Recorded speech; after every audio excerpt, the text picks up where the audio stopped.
Good afternoon. Sorry, I'm just a little bit late.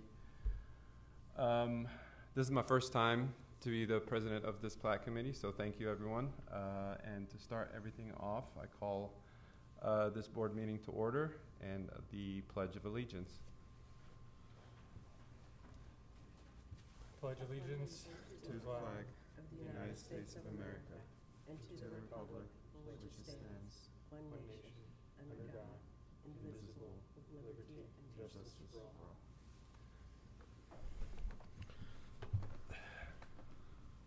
All right, and the second order of business is the oath of office for Ross Hillary. Ross, you had just taken over from Megan. Congratulations. He's now currently the Director of Planning. Yes, sir. Do I need to say anything or just sign this? It's No, just a we just signature. need you to read through it and sign it. Okay. I'll make a motion to have Ross as vice president of this committee. Make a motion. I'll make a second. All in favor? Aye. And all in against? All right. Good. No. Okay. All right. We'll do a roll call. Ms. Stoller? Here.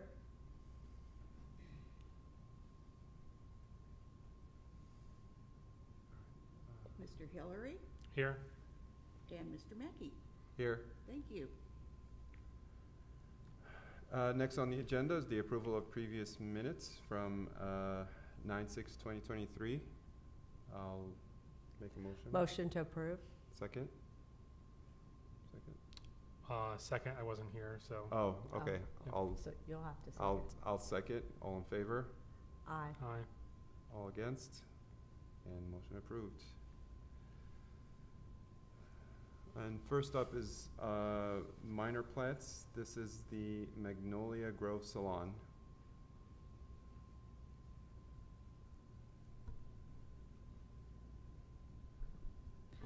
Hello, we are starting off this afternoon with PP 22-19, which is the Magnolia Grove Salon primary plat. And I believe you will see that this plat is a cut above the rest. Here you can see the project location in the red box on the eastern central edge of Fishers.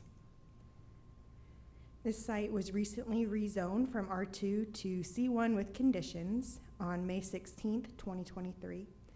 These conditions limit hours of operation, lighting, uses, and subjects the site design to the design associated with the rezone petition. The property currently has a single-family residence that will be removed to allow for the future development. This primary plat was reviewed at the Technical Advisory Committee meeting on October 27th, 2022, and all comments have been addressed. The proposed lot meets all requirements of the Fishers Unified Development Ordinance and is currently in the process of annexation.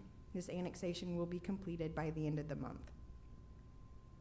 The proposed subdivision features one entrance off of 116th Street and will maintain the sidewalk that currently exists along 116th Street, as well as providing a pedestrian connection to the future building. Landscaping and open space is provided as required by the Fishers UDO, and the development will connect to all utilities. No waivers are being requested. This plat is in line with the objectives of the Fishers UDO and is Zone C1 with conditions that aligns with the future land use plan. Staff does recommend approval of the plat as it adheres to all local and state requirements. Thank you. And we do have availability for questions if you have any. Do we open up the questions for this minor plats? So we can ask questions. It's not a public hearing, Okay. so we don't have to open it up for a public hearing because it's a minor plat. Okay. Yeah. So we go ahead and approve. Do we have any questions for staff on this one? I don't have any questions. Okay.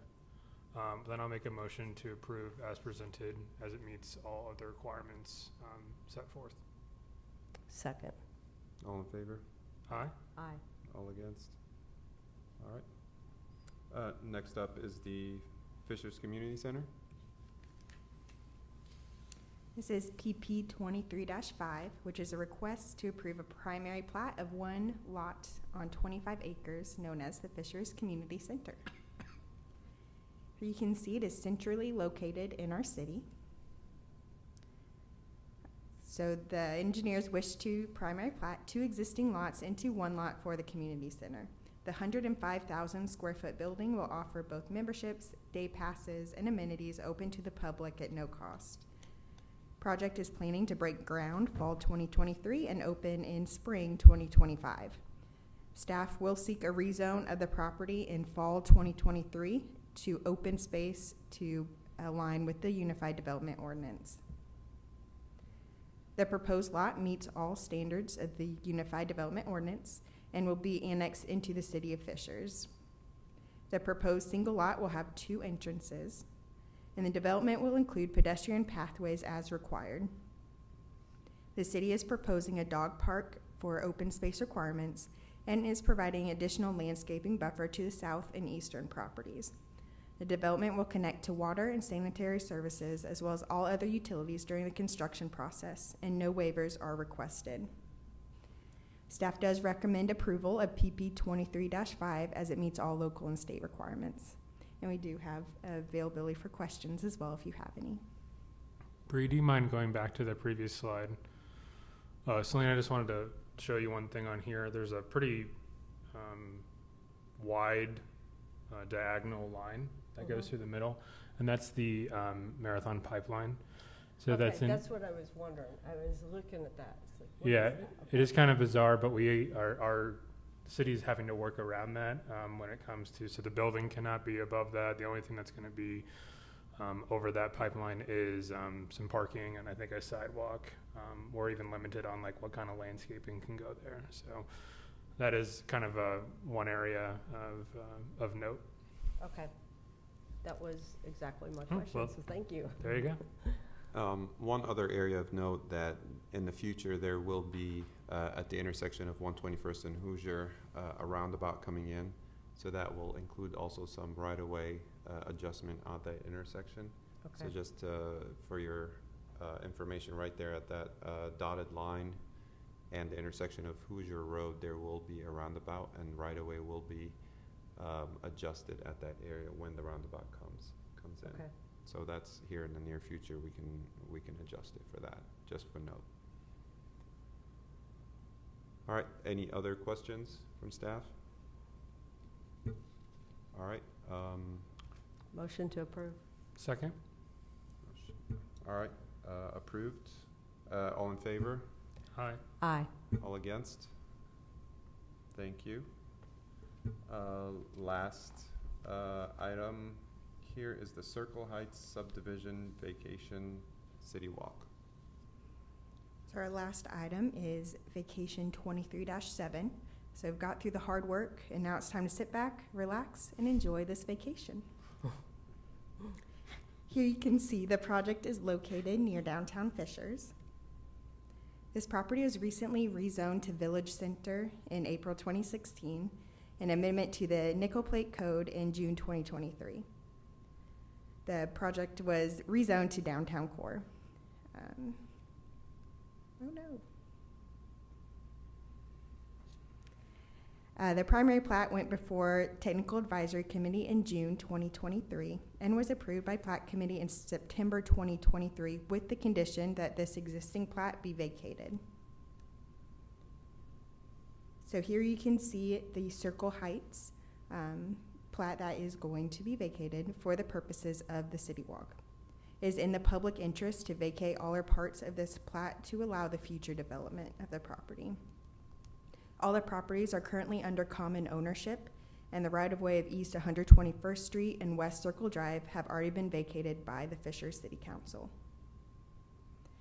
Staff does recommend approval of this plat vacation to allow for the city walk development. We're available if you have any questions. I do have a question.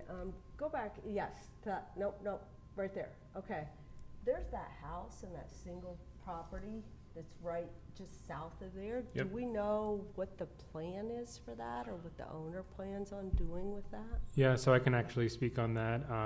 Jordan, with economic development at TEM, and myself from planning, actually went out to a site visit with the current owner and family. They're thinking of keeping it right now the way it is in the interim, but they've talked about the opportunity to potentially sell it, whether it's to the neighbor or someone else. The zoning for that is very similar to this. It's actually the same. So the downtown core is probably our most intense allowed use there. When we met with them, though, they do desire to keep some open space, or like whether it's a small park or something. So there's a pretty good discussion, and I think they're going to continue to work with Jordan and economic development on what that might look like. It seemed like right now, though, they weren't really ready to give it up or anything. So Okay, just, I mean, you know, just. yeah. If you remember, though, back to last month, we are planning for the option of this becoming available because we're stubbing to the south from City Walk, and that is really put in place so we don't have an additional curb cut on Lantern. Whatever that development might look like, we would require them to connect to the north. But that's Okay. if and when that property would develop. Okay, so is the developer of City Walk aware that there could be something that's going in here that's gonna be using their entrance and exit off of 116th Street? So the developer of City Walk, yes, they are aware because we required that cross-access easement and their stub to go all the way to the property line. So yes, they're aware. Okay, I just, you know, But Right. not for the current use, not for the house. It'd only be if something was to develop there, would they? yes, yeah, I get it. I just, you know, I have nightmares about Spyglass Hills and Spyglass Falls and Oh, what yeah. that was supposed to be. Yeah, we required cross-access easements to be put in place. Okay. So everyone's aware and protected. Okay, motion to approve. Second. All in favor? Aye. Aye. All against? And approved. Next, see, there's no old business. Do we have any new business? None. Number 7, staff communication. You have any? No staff communication. And number 8, finding of facts and signatures. All right. Since there is no other items on the agenda, make a motion to adjourn. So moved. Second. Thank you very much, guys. Adjourned.